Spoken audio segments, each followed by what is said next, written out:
గౌతమ్ మిథునకు పెద్దల సమక్షంలో నిశ్చితార్థం జరుగుతూ ఉంటుంది. పెద్దలు నిశ్చయ తాంబూలాలు మార్చుకుంటారు. ఇక అప్పుడు పంతులు గారు అమ్మాయి అబ్బాయి ఒకరికొకరు ఉంగరాలు మార్చుకోండి అని చెప్తూ ఉంటారు. ఇక గౌతమ్ చాలా సంతోషంగా ఉంగరం తీసుకుని మిథున చేతిని పట్టుకుంటాడు. మిథున అలాగే గౌతమ్ వైపు చూస్తూ ఉంటుంది. ఇక గౌతమ్ చాలా సంతోషంగా మిథున వేలికి ఉంగరం తొడగబోతూ ఉంటే అప్పుడే శ్వేత అనే అమ్మాయి వచ్చి నిశ్చితార్థం ఆపండి అని చెప్పి గట్టిగా అరుస్తుంది. ఇక గౌతమ్ షాకింగ్గా వెనక్కి చూసేసరికి ఎదురుగా శ్వేత ఉంటుంది. శ్వేతను చూసి గౌతమ్ షాక్ అవుతాడు.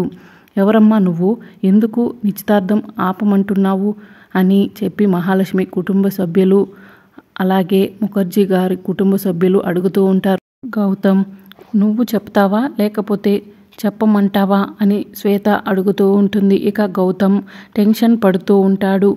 మిస్టర్ గౌతమ్, ఎవరు ఆ అమ్మాయి? నిన్ను పేరు పెట్టి పిలిచిందంటే నీకు బాగా పరిచయం ఉన్న అమ్మాయి అయి ఉంటుంది.